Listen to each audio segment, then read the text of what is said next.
Assalamualaikum, Ana mau tanya Ustadz, Ana masukkan anak perempuan Ana ke pesantren. Ana mantap setelah mengenal sunnah dan belajar agama, dan alhamdulillah anak Ana juga mau tanpa terpaksa.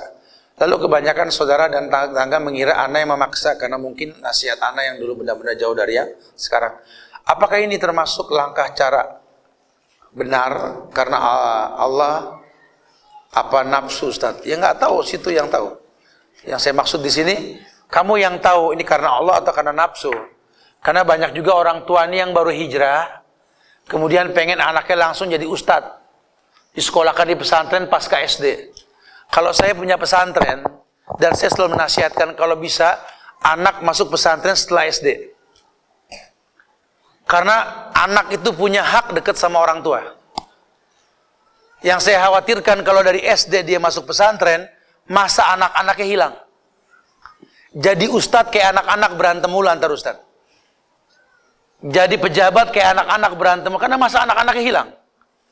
Yang paling baik didik anak pasca sekolah SD, elementary school ini, supaya dekat sama orang tua. Nanti masa SMP ke sana, masukkan dia ke pesantren. Ya kecuali kalau kita nggak bisa mendidik, Malais, darurat babnya. Cuma yang paling layak anak masuk pesantren setelah SD, supaya sifat anak-anaknya nggak hilang. Dan itu sama orang tuanya. Ini banyak sekarang jebolan SD di pesantren, hatta jadi ustadz kayak anak kecil. Kayak anak kecil. Ya, akhirnya ditonton sama murid.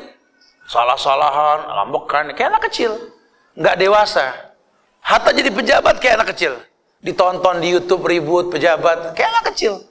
Orang dewasa nggak seperti itu. Karena Bu, al-ummu madrasatul ula, ibu yang dibilang sekolah, bukan sekolah yang dibilang sekolah. Ya, didik anak kita untuk paham bahwa kita ini makin hari makin lemah. Supaya anak makin hari makin paham. Jangan sampai nanti anak jadi orang, tapi nggak dekat sama orang tua. Banyak kasus kayak gini, banyak. Ya.